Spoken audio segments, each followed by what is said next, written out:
I'll just kind of do a little bit of brief introduction of myself and kind of what we're going to be covering today.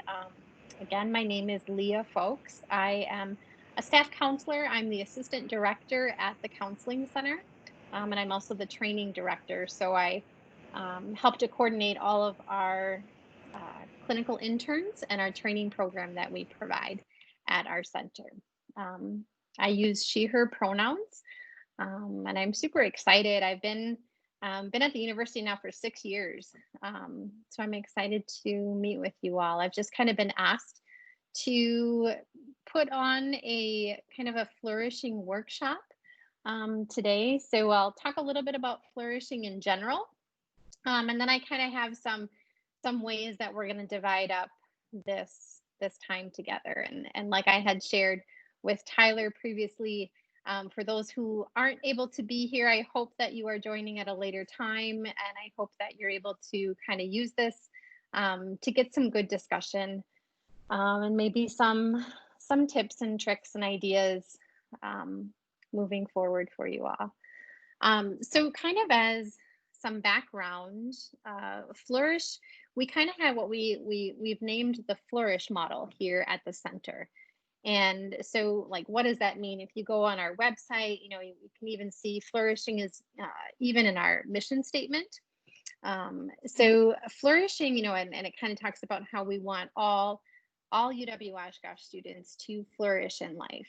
And so you may be thinking, like, what the heck, right? Like, what is flourishing?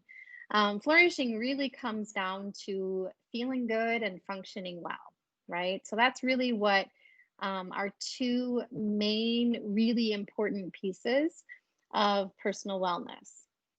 So you think about that kind of in the context of college students, right? And you know that we can have students who maybe are doing really well in one of those areas and not the other, right? So maybe I'm working with a student who is functioning really well in their job as a student, right? They're pulling straight A's, they're doing really well academically, but they're feeling really crappy, right? Maybe they're depressed, maybe they're anxious, whatever it is in life that's kind of maybe they're grieving. It's kind of getting in their way of feeling really well. And then the opposite can be true, right? I'm sure that you all have known people who maybe are feeling pretty good in life, right? Maybe they're happy, maybe they have a lot of joy going on, but they're not functioning very well, right? Whether that's because of choices or because of whatever it is that's getting in their way.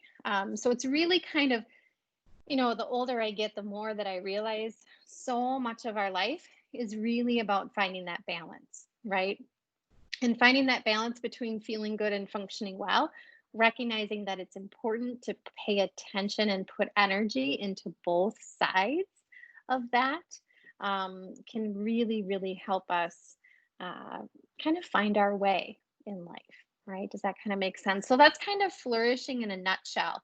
And so everything that we provide here at the counseling center, I say at the counseling center when I'm coming to you from my dining room, right? Because now everybody's dining room and living room and office at home is kind of the counseling center during this strange time of being remote. So everything that we do at the counseling center kind of gets funneled through this lens of flourishing, right? So I'm also a big fan of it. And Sandy is our director. And she and I have been working at the center for just like within months of each other. So about 6 years. And, we've really worked hard to kind of grow this model and develop this model and really transition from like the more traditional medical model of counseling centers to more of a positive psychology model. And so it really kind of has transitioned to looking at the lens of what's wrong with you, let's diagnose you, let's talk about your symptoms, right? To building off of what's going well, right? So that's kind of positive psychology. Cool thing about that is that there's not like one piece or nugget or skill that is like the go-to, right? So it's not like here's some glasses. You're going to see everything as rainbows and unicorns, and you're good, right? That's really not positive psychology. Sometimes people kind of think that. But it's really, again, going back to that image of finding balance. It's really about lots of different things that we have to pay attention to and put energy into in life that actually all come together to, add to our health and our happiness, right? So there's not just one thing. Like if I'm rocking it out in, let's say, my physical world, right? Like let's say I'm not doing this, but let's say I'm working out every day, and I'm just, whatever I'm doing. That's not it, right? That's not the answer. I can still be super unhappy, right? So there's lots of different areas in life that I have to put energy into. And so today, what we're going to do is we're going to kind of talk about some of the more important and kind of some of the big hitters that we have a lot of students that come to us that they have found this stuff really helpful. Okay. So I'm going to ask that you all kind of help me with my discussion from time to time. So I'm just thinking about, in this time, thinking about fall. And it is, right, we've been remote for 3 months now, just over like 3.5 now almost. So in thinking about coming back for fall, right, I'm wondering what is one word that you can think of that you want your experience to be in the fall? Either about yourself, like how do you want to be feeling? Where do you want to be in the fall? What are your thoughts? Just one word? Yeah, or it can be a couple. I'm not a stickler. Mhm. Yeah. I think for me personally, I would say well-adjusted. Well adjusted. I want to be helpful. Be helpful. I just want to be helpful. To other people, like to other Yeah. students? Yep. Or yeah? I want to be helpful to other students or supporting to other students. Okay. What did you say, Tyler? I think you might have been. Oh, I reiterated Ian's Okay. Okay. helpful and supportive. Yeah, right. Well, that's wonderful.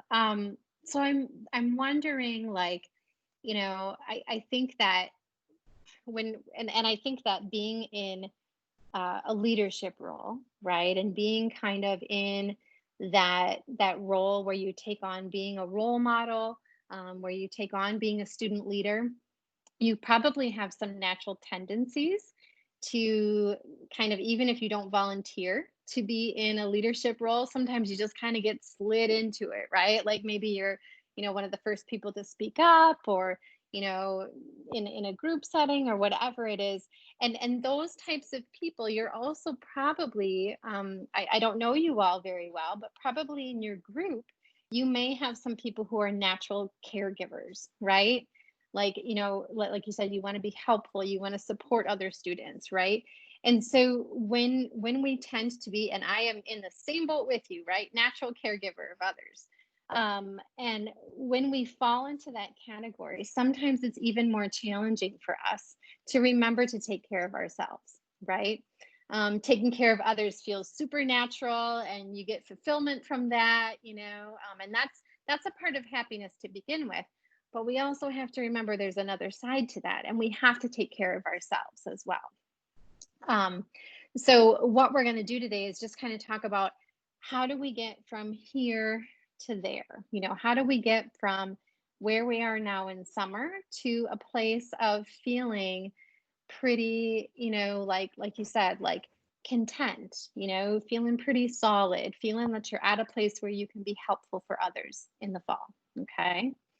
And a lot of the things that are a piece of the positive psychology things, right?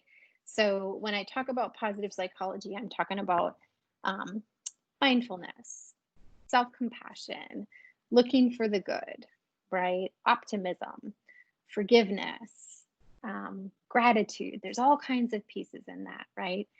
And a lot of these things they're important to practice every single day, right? Wouldn't it be lovely if we could just do something once and we'd be like, I'm done, right? Like that's fantastic. I feel so freaking great. It's unbelievable, right? Unfortunately, that's not the case. And we really have to practice these things every single day, right? And especially during times, I don't know how you all have been doing since March, but there's a lot of things going on in our world right now, and a lot of things that we don't necessarily have a lot of control over, right? So whether that is related to the pandemic, um, related to financial strain from the pandemic, right?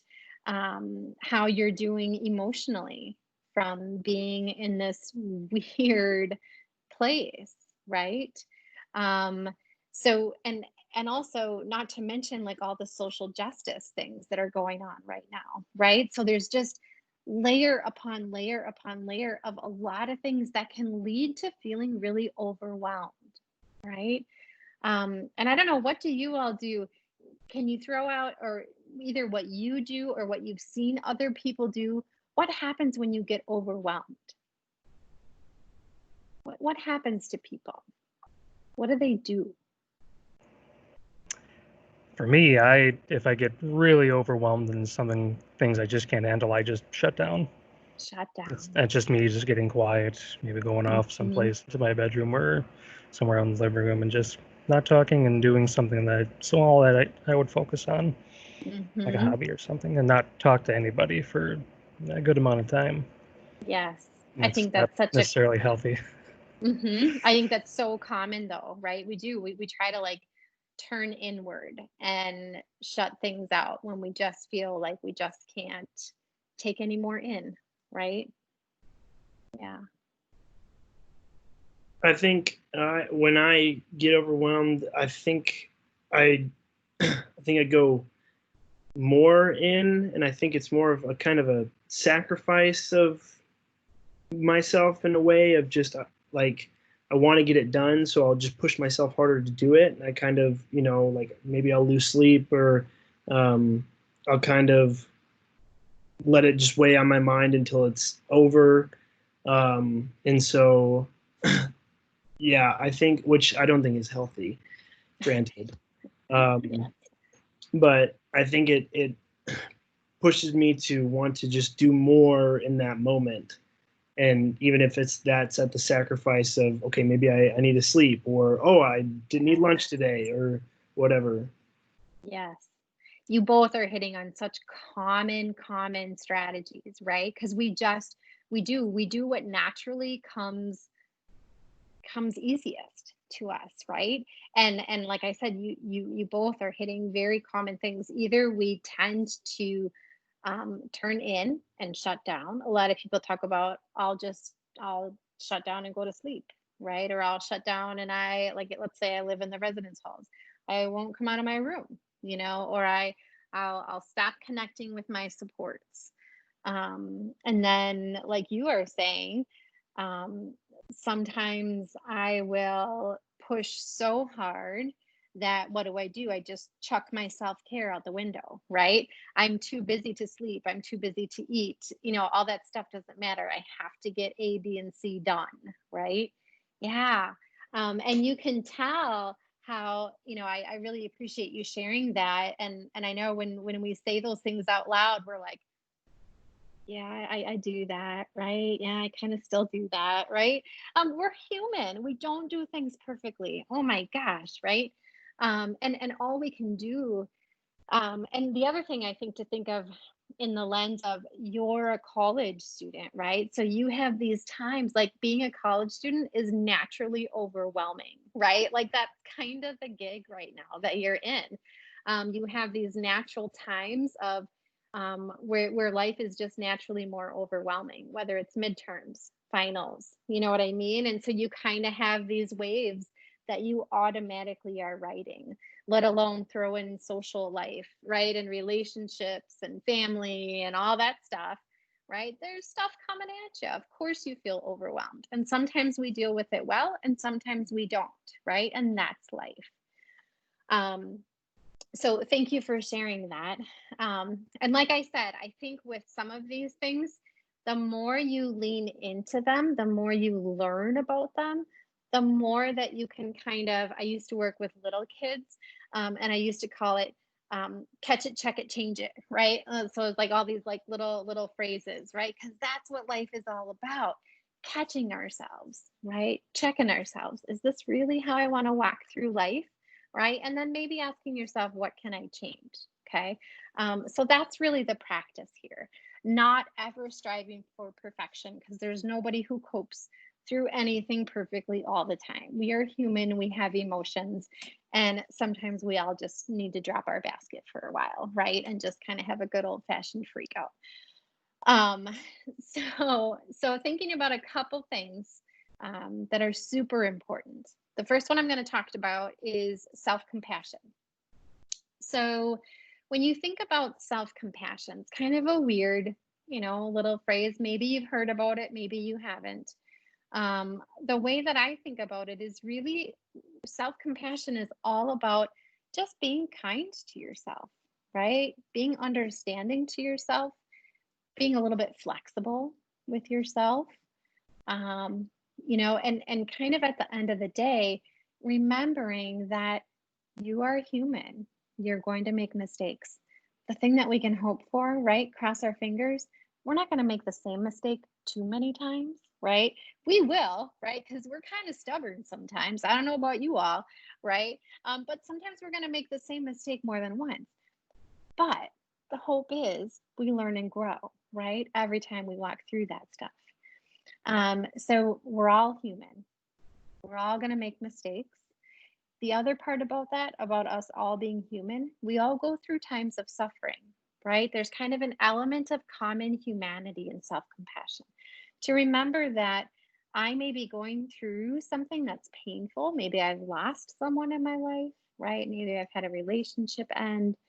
Whatever it is that's going on in my life, I have to know that I'm not the only person who's going through that, right? There's so many people out there that go through difficult times.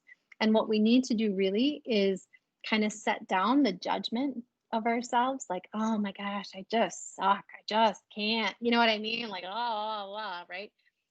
Set that down and try to ask yourself what you need, right? How do I best care for myself? Maybe when I'm grieving. How do I best care for myself when I've had a really crappy day, right? That's kind of what self-compassion is. Self-compassion is kind of walking through, maybe I have an interaction with someone where I'm not my best, right? Does anyone ever do that? Everyone ever say the wrong thing or get a little snarky, right? Maybe when you're feeling overwhelmed and you haven't eaten and you haven't sleeping and, someone's like, and you're like, roar, and you're like, oh gosh, that was so not about you, right? Sometimes we're just not at our best. And so when you go through those times, to really kind of look through the lens of, I was doing my very best at that moment, right? In that situation with what I had going on, I was doing my best, and I gotta know that it's okay, right? So let's think about, I'm going to have you all kind of help me with an example of self-compassion, okay?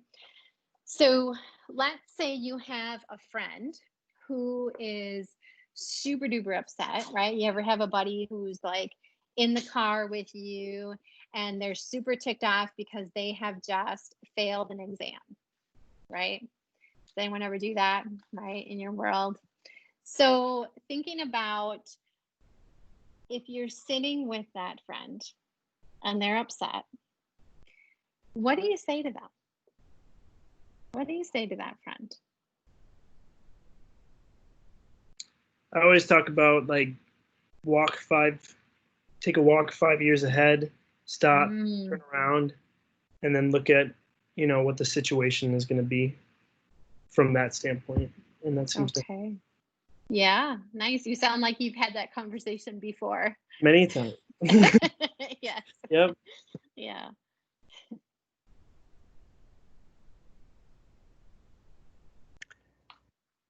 I always try to make the person I'm talking to kind of realize that there are countless other people in the same boat as them. That this isn't the first time, probably won't be the last time this happened, and that everything's probably going to be okay. I mean, how much did that test? I mean, really mean to the grand scheme of things. Like Ian was saying, 5 years down the road, if you're going to look back, I'm just going to say, hey, that happened. I overcame it. I got better. Right. So it sounds like you both have like similar strategies. You're trying to like zoom out the lens, right? I think about that. We get so, like in the moment with that wave of distress, like we feel like that test or whatever it is that is really throwing us for a loop. Like that is the end of our story, right? Like that is like the worst thing that could ever happen to us, right? So it sounds like you both try to help your friends kind of broaden the lens that they're looking through, right? You try to be reassuring. You try to be kind, right? And kind of supportive, right? And encouraging, right? So let's flip that. Let's flip that. What if you are the one to fail the test? What kinds of thoughts are you having in your mind? Let's be real.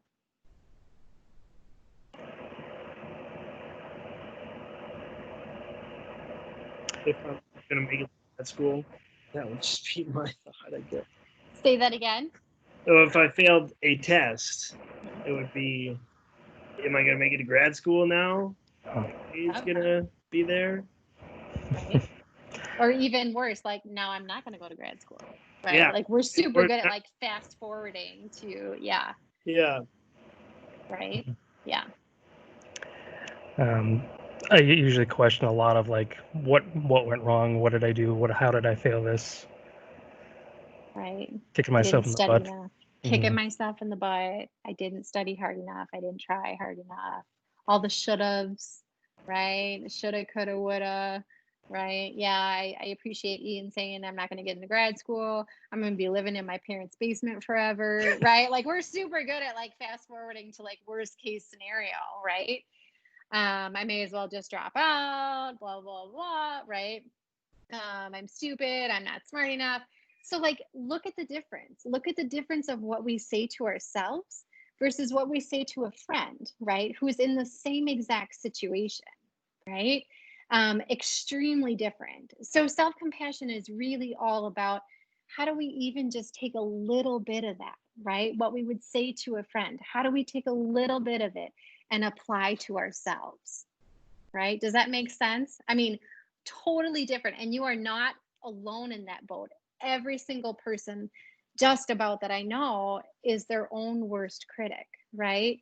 What happens when, let's say, we're doing a presentation or we're working on a project or whatever it is we're doing, and we're getting all these compliments, right? What do? We just kind of like, oh, like bat it off, right? Like we're like, oh no. Yeah. And then you they get don't like mean one, that. yeah, exactly. No, they don't mean that. You get one little crumb of a constructive criticism, and man, we're going to pick that up and we are just going to throw a party for it, right? Like, oh, I really need to think about this, and I'm going to think about it for like 10 days, right?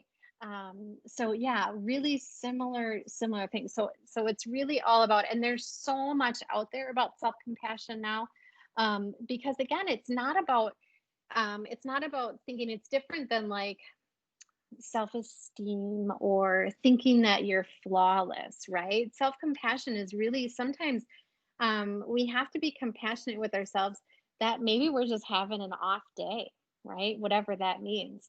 Or maybe being compassionate with myself or understanding of myself. Maybe I failed the test actually when I was in grad school, and I was in a bio class, and it was horrendous, right? I just did horribly in this class.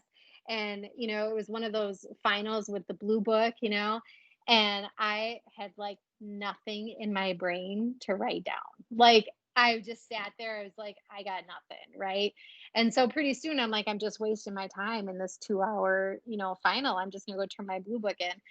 And I walked down, all these stairs and, past my exam, and people are looking at me like, whoa, I'm like, it's like empty, like it's not good, right? It's not good. But sometimes being compassionate with ourselves is, I didn't work at that class, right? And I got to own that, right? Because that's me. So what can I do differently next time, right? Instead of kicking my own butt and saying that I suck, I gotta like be real with myself, be understanding, and how come, right? What's underneath that? Does that kind of make sense? Yeah, talking to yourself how you would talk to your friends if they Yeah. have problems. Yeah. Okay. So again, it's kind of that, a lot of these skills are muscles to strengthen, right? Sometimes we're not really skilled at it, right? Because it's kind of like that squeaky wheel. We're really good at doing that stuff for other people. But again, the practice is doing it for ourselves. Okay. So that's self-compassion in a nutshell. Another thing I'd like to kind of cover is looking for the good, right? It's similar to optimism. There's kind of related to gratitude, but it's something that can really make a difference in how you walk through life, right? So thinking about these times, thinking about pandemic, right? What is going well in your life because of or despite of the pandemic? What can you see? I know these are hard questions, right? Y'all are like, dang, I wish other people came, right?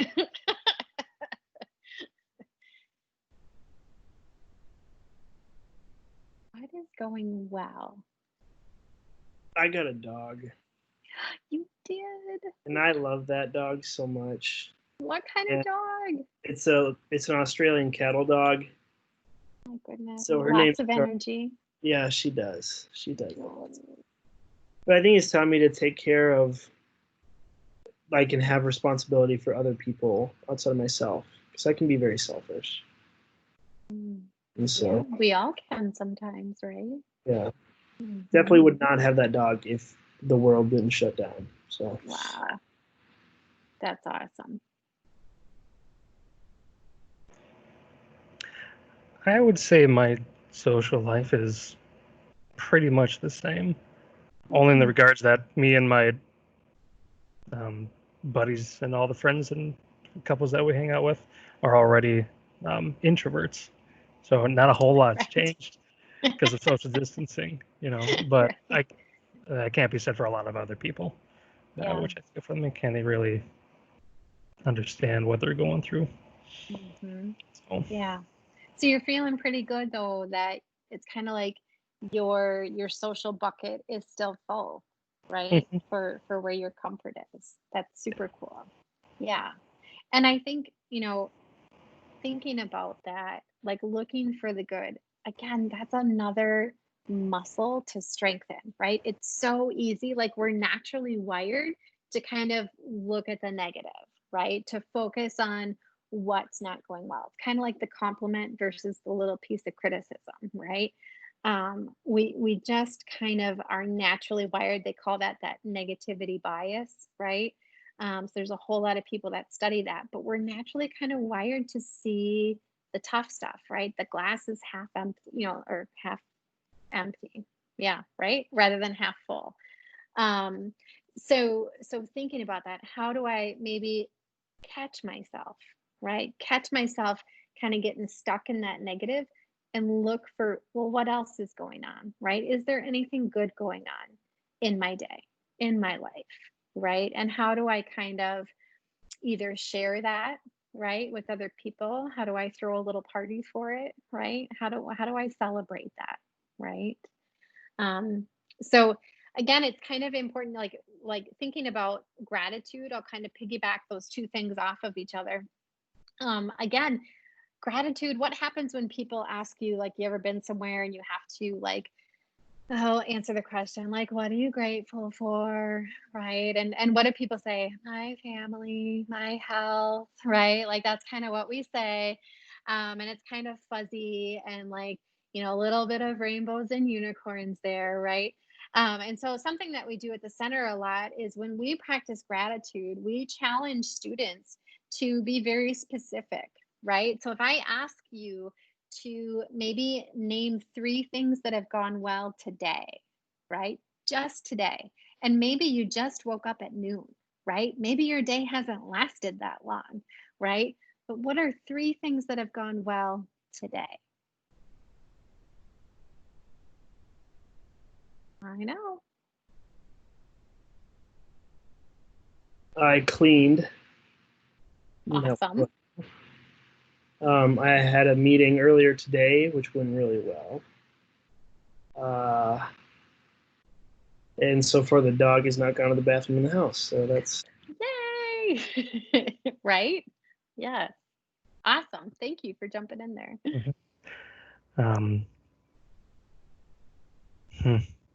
I know. Without copying and stuff. Yeah. Got a lot of progress done on some OSA projects that we're working on with some other students. I'm very happy for that. Submitted some reports that made some people very happy around the office. People like getting those dang reports, don't they? Yeah. And yeah, just felt good getting out of bed on time. Right. Okay, so let me ask you, how did that feel different, right? Then, or why do you think that would be important to practice or meaningful to practice compared to, I'm grateful for my family. I'm great, and family is wonderful. Like, I want you to be grateful for your family, right? But instead of being broad, right? Why would it be meaningful or impactful for you to practice more specifically? What are your thoughts? I guess it would help you realize really the large amount of good things that are probably going on that you're not really realizing, making you aware of all those items and not focusing so much on the bad then. Because depending on the person, you could probably say there are loads more good things to think about than the bad. I agree with Tyler. Yeah. It kind of changes the lens a little bit, right? It changes the view, and again, it gets easier with practice, right? But I think the takeaway message is what you look at, what you pay attention to in life grows, right? So the more we pay attention to, the more we notice. I really like the use of that word.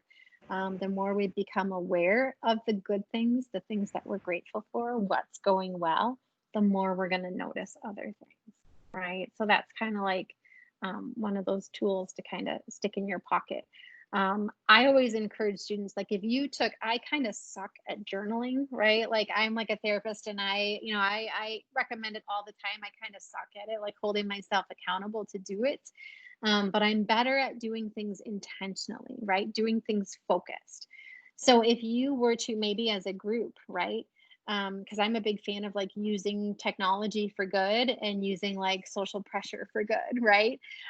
So maybe if you were to like form a group chat, right, with your group, to text out 3 things that have gone well every day. Think about what that would be like to have that going on your phone compared to what usually comes in, right?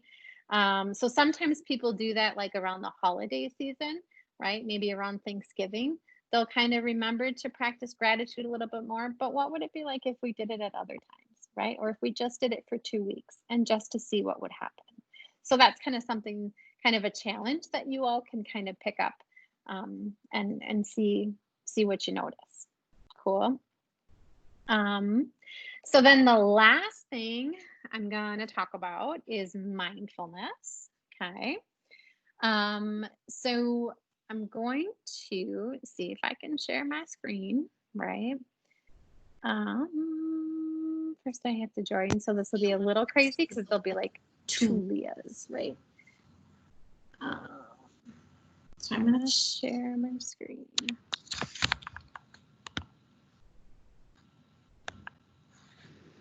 What comes to mind when you think of mindfulness? When you hear me say that, what comes to mind? Real quickly, do you mind muting one of your sources? You're kind of bouncing back and forth. Okay. How's that? That's good. That's perfect. Better. Okay. So what comes to mind? Mindfulness.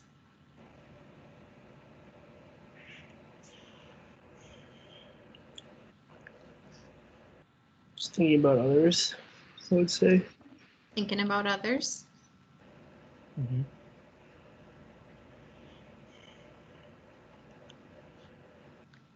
Okay, so let's what this is a super short. It's 2 minutes. I'm going to turn myself down. Holy cow. So this is like a 2-minute video. It's made by Dan Harris, who is a news anchor for ABC. And he actually years ago had a panic attack on national television as he was reporting. So his anxiety and his distress kind of got him interested in meditation and mindfulness. Okay, and so he's kind of created this Happify, this 10% happier. He has a podcast and website and app and all kinds of stuff. Okay, so I'm just going to play this quickly. Let me know if you can hear it. You may have heard this word. Oops. Mindfulness. It's become something of a buzz phrase of late. I'm going to give you one simple, serviceable definition, which is this. Mindfulness is the ability to know what's happening in your head at any given moment without getting carried away by it. Imagine how useful this could be. Just as an example, you're driving down the road and somebody cuts you off in traffic. How do you normally react? I think most of us, we normally react by having a thought, which is, I'm pissed. And then what happens next? You immediately, habitually, reflexively inhabit that thought. You actually become pissed. There's no buffer between the stimulus and your reaction. With just a little bit of mindfulness, in that same situation, you might notice my chest is buzzing, my ears are turning red, I'm having a starburst of self-righteous thoughts, I'm getting angry. But you don't necessarily have to act on it and chase that person down the road, screaming at them with your kids in the back of the car thinking you've gone nuts. Now, you might be thinking, don't I need to get angry sometimes? Aren't I justified? I would say yes, but probably not as much as you think. The proposition here is not that you should be rendered by mindfulness into some lifeless, non-judgmental blob. The proposition is that you should learn how to respond wisely to things that happen to you, rather than just reacting blindly. And that, my friends, is a superpower. How do you get it? The way to get it is through meditation. I believe that meditation and mindfulness are the next big public health revolution. In the 1940s, if you told somebody you were going running, they would have said, who's chasing you?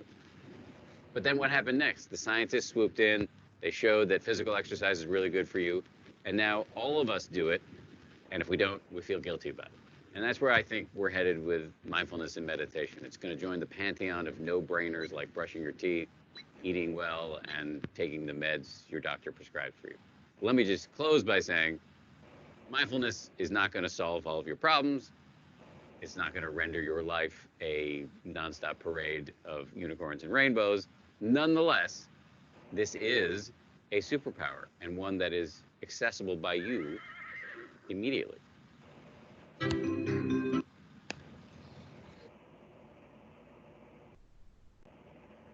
So cool, right?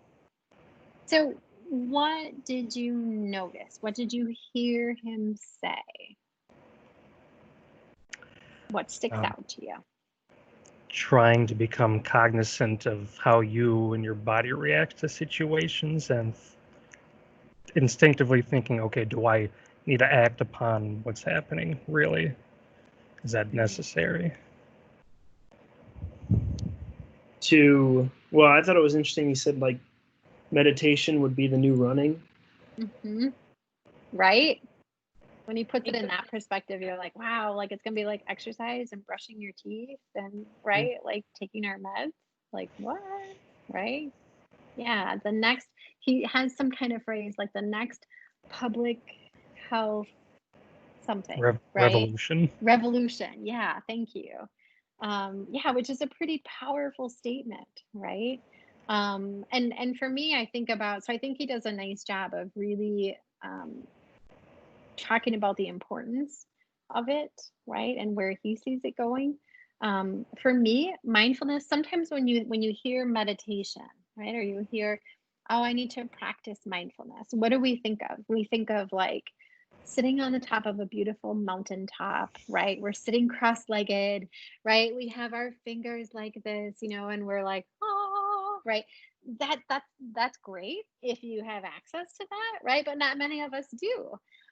So mindfulness really is something that you can sprinkle in throughout your day, right? And that's really the stuff that makes a difference in your life. So for me, mindfulness is all about being aware, right? Checking in. What am I thinking? What am I feeling? Right? How's my body? Is my jaw clenched? Right? Are my shoulders all tense? Right? How often do you notice that like you're all tensed up and all of a sudden you're like, oh my gosh, right? Like, what is that about? All of a sudden my neck feels all funky, right? Yeah. So for me, it's all about, how am I thinking? How am I feeling? How's my body? What's going on in my surroundings? Right? That's what mindfulness is, being aware of the present moment. Because so often, what are we doing? We're thinking about the future, right? Or we're thinking about the past, right? We're going one way or the other, or sometimes both, right? Sometimes we're worried about an exam that we're going to take tomorrow because we're rehashing the one that we took last week and we sucked at it, right? So we're kind of spinning in both directions rather than bringing us back to the here and now and what do I need to take care of, right? Okay. Cool. Well, so that's kind of an introduction to mindfulness. I'm happy to, I don't know what you all think about. I can kind of lead you in kind of an experiential piece of mindfulness to see what that would be like. Yeah. Yeah. Okay. All right. Cool. And then we'll kind of wrap things up. Okay. So if you would like to participate in this, I will kind of give you an example of something that we have found students feel is incredibly helpful for them. We kind of started doing this on a regular basis at the counseling center a couple of years ago, and I could not have predicted how well students have found this to be. It's like above and beyond anything I could have imagined. So what I'll do is I'll offer, it's called a loving kindness meditation. And loving kindness is one of the most ancient, kind of the oldest, but along with that, one of the most well-researched meditations. Okay. So it's something that if you Google it, tons and tons of information is going to come up about it, right? Lots of scripts, lots of different people offering it in different ways, right? But it really dates back to ancient times, which I think is cool. And so what we'll do, I encourage people, you don't have to, I encourage people to kind of turn their video off. You already have your mics muted. Sometimes people feel a bit more comfortable, like, not that I'm looking at you, right? So I'm going to turn my video off as well. And we'll just kind of take a couple minutes and practice a little bit of loving kindness. So wherever you are, I'm just going to invite you to maybe settle down into your seat. Maybe kind of settle your back against a support. If your feet are on the floor, maybe kind of just notice the ground beneath your feet. Find a comfortable place for your hands to rest, whether that's in your lap, on your thighs, on the arms of your chair, whatever feels comfortable here. I'm also going to invite you to maybe close your eyes if that feels comfortable and safe. Or you can just kind of lower your gaze. Sometimes that helps when our eyes are a bit quiet, kind of helps our mind get a little quieter as well. So as you're settling in here, maybe you allow your shoulders to relax just a bit. Maybe you allow the muscles of your face to relax. Maybe you release your jaw. And just take a couple rounds of breath. Maybe here as you breathe, maybe notice what your breath is like. Maybe here you follow the path of your breath as it enters your nose, maybe as your breath fills your lungs. Maybe you can even get that breath to go all the way down to the bottom of your belly. And then also noticing your breath as it leaves your body. As your lungs empty and you release it out. Let everything go. So loving kindness starts with self and spreads to others. So as you are here, as you are settling and relaxing just a bit and connecting with your breath, I'm going to invite you to just simply be and silently repeat the following phrases to yourself in your mind in a kind and gentle voice. May I be happy.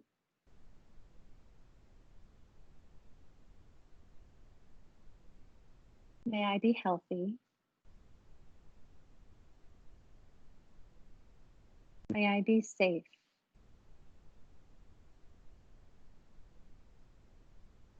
And may I live with ease.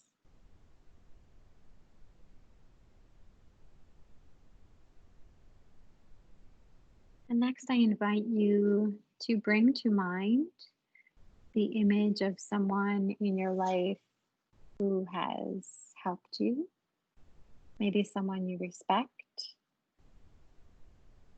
or someone you love. And we'll send out loving kindness to this person. May you be happy.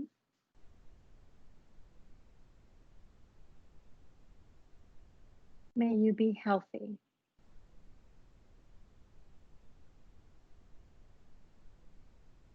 May you be safe.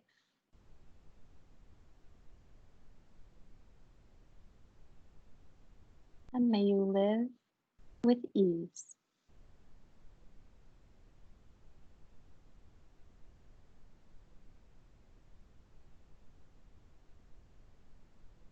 And finally, I invite you to bring to mind an image of all beings. And we'll create this image of all without distinction, without exclusion. And we'll send out loving kindness to all.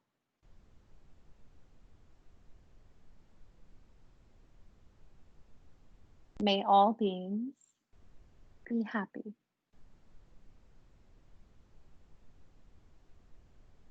May all beings be healthy.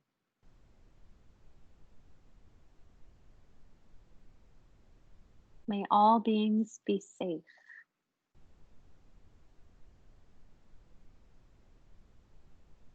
And may all beings live with ease.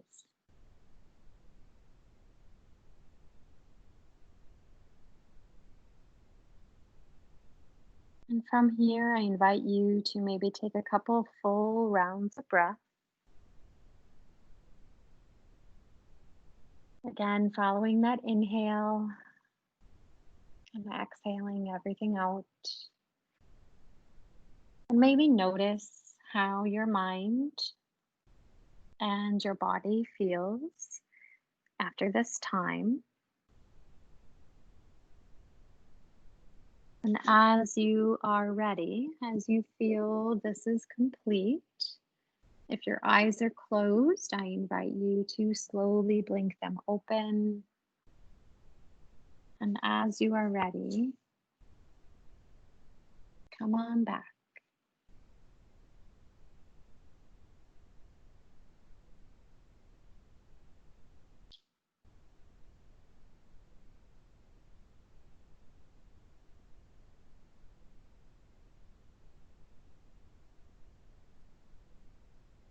Okay. So I know I've put you two on the spot a lot, right? But I would be interested to know any thoughts, any reflections on what that was like for you. Was it hard? Was it easy? What did you notice? Every time I've done some of these meditations, I realize just how tense my body is. Right? Like you're not even aware of it Mhm. going through your day. I appreciate you saying that. Yeah, I think you're not alone in that. I feel like sometimes my mind is wound up. Mhm. You know, you had those airplanes, those wooden airplanes, and you'd wind the propeller Yes, with the rubber band. Yes. Sometimes I feel like that in my brain. Uh, So sometimes I feel like that kind of releases the rubber band. oh my gosh, that's a nice visual, right? Yeah. Yeah, I think that those are great things to notice, right? And again, that's what mindfulness is all about, right? Just bringing awareness to how I'm really tense right now, how my thought bubbles are just popping all over the place, right? What do I need? Can I take just a minute and just reset, right? That's what a lot of these feel like to me, is just kind of a reset, right? It reminds me what's important, what I need in my life, what I want to kind of put out there as far as energy goes. Yeah,